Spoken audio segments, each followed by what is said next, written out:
जय हिंद फ्रेंड्स, आप लोग कैसे हैं। आज हम लोग बात करेंगे आबकारी आरक्षक परीक्षा 15 सितंबर 2025 mathematics first shift paper analysis, यानी कि 15 सितंबर के फर्स्ट शिफ्ट में मैथमेटिक्स के जो क्वेश्चन आए हैं उनके बारे में हम बात करेंगे। तो चलिए देखते हैं पहला क्वेश्चन कौन सा है हमारा। पहला क्वेश्चन है ट्रेन से संबंधित क्वेश्चन है, बहुत ही अच्छा क्वेश्चन है। बोलता है एक ट्रेन की लंबाई 100 मीटर तथा इसकी गति 30 किलोमीटर प्रति घंटा है। ट्रेन इसी गति से आगे बढ़ते हुए एक व्यक्ति को पार करने के लिए कितना समय लेगी। बहुत ही अच्छा क्वेश्चन है, यानी कि जो हमारा ट्रेन है उसका लंबाई 100 मीटर है और एक व्यक्ति को पार कर रहा है।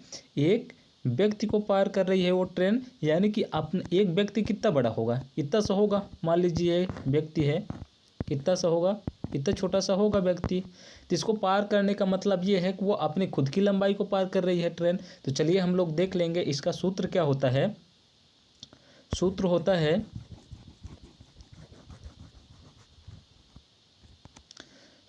है समय बराबर दूरी बटे चाल,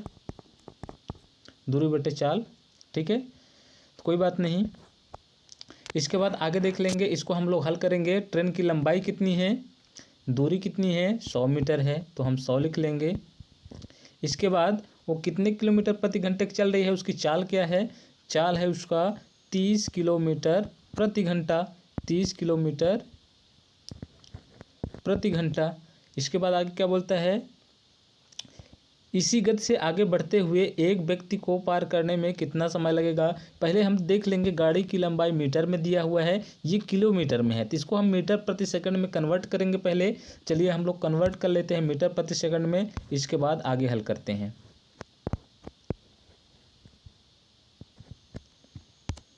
चलिए इसको हम लोग मीटर प्रति सेकंड में कन्वर्ट करने के लिए क्या करेंगे, 18 से भाग कर देंगे, 5/18 से भाग कर देंगे, तो 30 है गुणे 5/18, तो किस में आ जाएगा हमारा मान, मीटर प्रति सेकंड में आ जाएगा। इसको आगे हल करेंगे तो ये जो 18 है ये ऊपर पलट के चला जाएगा। कैसे, देखिए ये अभी बट्टे के बटा में है तो ऊपर जाएगा तो गुणा में हो जाएगा, यानी कि 100 गुणे 18 बटे 30 गुणे 5। इसको हम आगे सॉल्व करेंगे, इसको हम लोग कट कर लेते हैं। तो आगे इसको सॉल्व करेंगे हम लोग तो हो जाएगा 0 से 0 कट जाएगा और 3 छक्का 18 हो जाएगा और 5 दूना 10 हो जाएगा। यानी कि बचा क्या हमारे पास, ऊपर बचा है 2 गुणे 6, 2 गुणे 6 बचा है। तो हम इसको सॉल्व करेंगे तो 6 दूना 12, ये 12 क्या आया है, सेकंड में आया है, 12 सेकंड में आया है, ठीक है, सेकंड में। यानी कि गाड़ी को पूछा क्या था हमको, व्यक्ति को पार करने के लिए कितना समय लगेगा, तो 12 सेकंड लगेगा उस व्यक्ति को पार करने में, ठीक है। उम्मीद करता हूँ बहुत अच्छे समझ में आया होगा। अगला क्वेश्चन देखते हैं हम लोग। अगला क्वेश्चन है हमारे पास, 4 लगातार सम संख्याओं का औसत 23 है। 4 लगातार सम संख्याओं का औसत 23 है। इन संख्याओं में सबसे छोटी संख्या क्या है। मैं आपको बता दूं बहुत ही सरल तरीके से, अगर 4 पूछा है, 4 सम संख्या, तो हम इसको कैसे हल करेंगे। मान लेंगे कि 23 औसत है, तो 1 2 3 ये 4 हो गया। 4 कैसे 23 होगा, 4 लगातार सम संख्याओं का औसत 23 कैसे होगा। चलिए इसको सॉल्व कर लेते हैं। इस मेथड से करेंगे तो हमारा नहीं आएगा, कहाँ 4 सम संख्या आ रहा, नहीं आ रहा है ना। लेकिन हम लोग इसको ऐसे सॉल्व करेंगे, 23 है, सबसे छोटी संख्या पूछा है तो हम इसको माइनस कर देंगे। 4 पूछा है ना, 4 में हम 3 माइनस कर देंगे, 3 माइनस कर देंगे तो कितना आ जाएगा, 20 आ जाएगा। अगर यही पूछा होता कि 4 लगातार सम संख्याओं का औसत 23 है तो सबसे बड़ी संख्या, तो हम लोग 23 प्लस कर देते, 23 + 3 कर देते, तो हमारा क्या हो जाता, 26। ये छोटी संख्या है, छोटी सम संख्या है और ये बड़ी सम संख्या है। तो हमारा करेक्ट आंसर इसी तरह से बहुत आसान तरीके से आ जाएगा। तो हमारा करेक्ट आंसर क्या हो जाएगा? 20। उम्मीद करता हूँ अच्छे से समझ में आया होगा। आप लोग ना समझे होंगे, थोड़ा सा एक बात और समझिए। अगर आप कोई पूछ दे कि यहाँ पास कि 50 लगातार सम संख्याओं का औसत मान लीजिए 90 है, 90 है, तो आप लोग कैसे लिखेंगे, कैसे इसको सॉल्व करेंगे? सॉल्व करते करते 1 दिन 2 दिन लग जाएगा।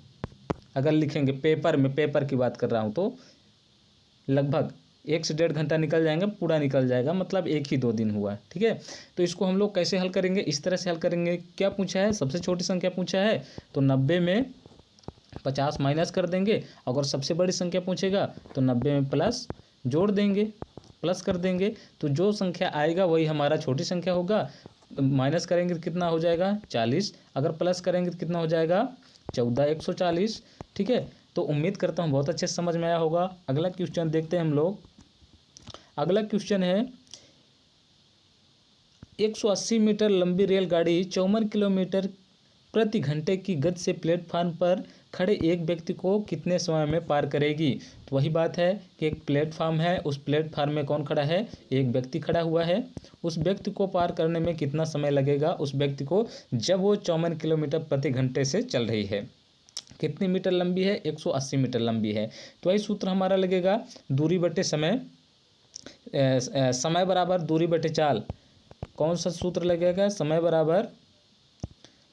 बराबर दूरी बटे चाल।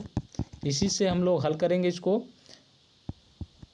इसी से हल करेंगे। देखते हैं क्या पूछ रहा है। 180 मीटर लंबी है, 180 मीटर लंबी है, कितना किलोमीटर प्रति घंटा चल रही है? 54 किलोमीटर प्रति घंटे के चाल से चल रही है। तो हमें निकालना क्या है कि एक व्यक्ति को, प्लेटफार्म में खड़े व्यक्ति को पार करने में कितना समय लगेगी? तो पहले तो ये किलोमीटर घंटे में है, तो इसको हम मीटर प्रति सेकंड में चेंज करेंगे। तो कैसे चेंज करेंगे? 180 ये है बटे 54, इसको हम मीटर प्रति सेकंड में कन्वर्ट करने के लिए 5/18 का गुणा कर देंगे। 5/18 का गुणा करेंगे तो होगा हमारे पास क्या? इसको आगे सॉल्व करेंगे तो देखिए ऐसे सॉल्व करेंगे। 180 है ऊपर, ये जो बटे का बटा है 18, ये ऊपर जाएगा तो गुणे में कन्वर्ट हो जाएगा, ऊपर जाएगा तो गुणे में कन्वर्ट हो जाएगा, तो 18 हो जाएगा। नीचे क्या बचेगा हमारे पास? बचेगा 54 गुणे 5। इसको हम आगे सॉल्व करेंगे, आगे सॉल्व करेंगे। देखिए 18 इक्यानम 18 और 18 तें 54। इसके बाद इसको आगे सॉल्व करेंगे। 3 इक्यानम 3, 3 इक्यानम 3 और 6 त्रिक 18, यानी कि ऊपर क्या बचा? 60 बचा। फिर से इसको आगे सॉल्व करेंगे तो 60 है और नीचे 5 है, तो 5 इक्यानम 5 और 12 पंचे 60, यानी कि 12 बार जाएगा। ठीक, तो हमारे पास संख्या निकल कर क्या आया? 12 बचा ओनली। 12 किस में बचा? सेकंड में बचा, मीटर प्रति सेकंड में बचा है ना, मीटर प्रति सेकंड। यानी कि उस व्यक्ति को पार करने में, जो प्लेटफार्म में खड़े व्यक्ति है, उस व्यक्ति को पार करने में कितना समय लगेगा? उस ट्रेन को 12 सेकंड लगेगा। ठीक है, उसका चाल ये है कि 1 सेकंड में वो कितना चलती है? 12 मीटर। ठीक है, उम्मीद करता हूँ तो ये नहीं होगा, 12 सेकंड में पार करेगी। ये बस आया है कि कितने सेकंड में पार करेगी? 12 सेकंड में पार करेगी। उम्मीद करता हूँ बहुत अच्छे से समझ में आया होगा। देखते हैं अगला क्वेश्चन। अगला क्वेश्चन है हमारे पास, बहुत ही अच्छा क्वेश्चन है, परसेंटेज का है। 3200 का 20% का 20% क्या होगा? बहुत अच्छे से समझिएगा आप लोग, गलती मत करिएगा। क्या बोल रहा है? 3200 का 20%, ठीक है, का 20%, का 20%, इस तरह से निकालेंगे। आप लोग क्या सोचे होंगे कि 3200 को 20% निकाल लेंगे, इसके बाद हम 20% निकालेंगे। इस तरह से करेंगे तो आपको गलत हो जाएगा। हमको एक ही साथ निकालना है। बोला क्या है? 3200 का 20% का 20% क्या होगा, ऐसा पूछ रहा है। तो आप लोग ये गलती मत करिएगा, 3200 का 20% निकाल लें, इसके बाद हम 20% निकालेंगे, इस तरह में गलत हो जाएगा। हमको एक साथ ही निकालना है। चलिए इसको सॉल्व करेंगे। ये जो 00 है, ये 00 से 00 कट जाएगा। ठीक है, इसके बाद 1 0 से 1 0 कटेगा, 1 0 से 1 0 कटेगा। हमारे पास बचा क्या, ऊपर बचा 32 गुणे 2 गुणे 2, यही बचा, नीचे कुछ नहीं बचा है। तो इसको हम आगे सॉल्व करेंगे तो हो जाएगा 2 दूना 4, 2 दूना 4 हो गया। 4 का गुणा 32 में कर देंगे, 4 का गुणा 32 में कर देंगे, ठीक है। तो 4 दूना 8 और 4 3 12, यानी कि 3200 का 20% कितना होगा, 128 होगा। तो उम्मीद करता हूँ बहुत अच्छे समझ में आया होगा। आप लोग ये गलती बिल्कुल मत करिएगा कि 3200 का 20% पहले निकाल लें फिर 20% निकालेंगे तो गलत हो जाएगा। चलिए देखते हैं अगला क्वेश्चन हमारा। तो अगला क्वेश्चन बहुत ही अच्छा क्वेश्चन है, इसको हम लोग सॉल्व कर लेते हैं। बोल रहा है 12 व्यक्ति किसी काम को 8 दिन में कर लेते हैं। जो 12 व्यक्ति हैं किसी काम को 8 दिन में कर लेते हैं, तो 16 व्यक्ति उसे कितना दिन में करेंगे, यानी कि उसी काम को कितना दिन में पूरा करेंगे। तो चलिए इसको सॉल्व कर लेते हैं। हमारा सूत्र क्या लगेगा, M1 गुणे D1 बराबर M2 गुणे D2। इसमें हम लोग रखेंगे पहला दिन में कितना काम होता है, 12 व्यक्ति हैं, कितने दिन में काम करते हैं, 8 दिन में काम करते हैं। फिर आगे क्या पूछ रहा है कि 16 व्यक्ति कितने दिन में काम करेंगे, तो मान लेंगे हम x दिन में काम करेंगे। इसको आगे सॉल्व करेंगे, इसको हम लोग आगे सॉल्व करेंगे। देखिए आगे सॉल्व इस तरह से होगा, ये जो 16 लिखा है इस 16 को पक्षांतर करेंगे, हम इधर पक्षांतर करेंगे। देखिए 12 गुणे 8 बट्टे, ये इधर गुणा में है, अगर पक्षांतर हो जाएगा तो भाग में हो जाएगा, बराबर x, ठीक है। अब इसको सॉल्व करेंगे तो 8 एकन्नम 8 और 8 दूना 16। अब यहाँ 12 लिखा है और यहाँ नीचे 2 है, तो 2 का भाग 12 में कर देंगे, 2 एकन्नम 2, 2 छक्का 12, यानी कि हमारे पास संख्या क्या बचा है, 6 बराबर x, यानी कि x बराबर 6। वही बात है कि जो 16 व्यक्ति हैं उस काम को कितने दिन में पूरा करेंगे, तो करेंगे 6 दिन में पूरा करेंगे। तो करेक्ट आंसर क्या हो जाएगा हमारा, 6 दिन। उम्मीद करता हूँ बहुत अच्छे से समझ में आया है। देख लेते हैं अगले दिन के भी क्वेश्चन हैं, जो 14 सितंबर के सेकंड शिफ्ट में क्वेश्चन आए थे, उनका भी कुछ क्वेश्चन है, उनको भी हम लोग देख लेते हैं। तो ये 14 सितंबर का क्वेश्चन है, इसको हम लोग थोड़ा सा देख लेते हैं जल्दी जल्दी। किन्हीं 31 लगातार सम संख्याओं का औसत 80 है, तो सबसे छोटी संख्या क्या होगा, वही पूछ रहा है। जो क्वेश्चन अभी हम लोग सॉल्व किए हैं उसी तरह के क्वेश्चन आ रहे हैं, आप लोग पढ़ के जाइए। बोल रहा है 31 लगातार सम संख्या है, उसका औसत 80 है। अब 31 लगातार हम सम संख्या लिखेंगे तो बहुत टाइम लग जाएगा, इसको हम ट्रिक से सॉल्व करेंगे। तो मैं क्या बताया था, सबसे छोटी संख्या पूछ रहा है कितनी का, 31 का पूछ रहा है, तो हम लोग इसको 30 लिखेंगे, -30 और 80 में घटा देंगे, हमारा आंसर आ जाएगा। तो 30 घटाएंगे 80 में तो कितना हो जाएगा, 50, यानी कि सबसे छोटी संख्या क्या है, 50 है। उम्मीद करता हूँ बहुत अच्छे समझ में आया है। अगर बड़ी संख्या पूछते तो हम 30 प्लस कर लेते, तो 30 प्लस करते तो 8 3 हो जाता 11, यानी कि 110 सबसे बड़ी संख्या इसमें से कौन हो जाती, तो 110 हो जाती। सबसे छोटी कौन संख्या है, 50 है। एक क्वेश्चन और है, आगे देखते हैं। ये क्वेश्चन बहुत ही अच्छा है। बोल रहा है कि 105 और 397 के बीच सभी सम संख्याओं का औसत क्या है।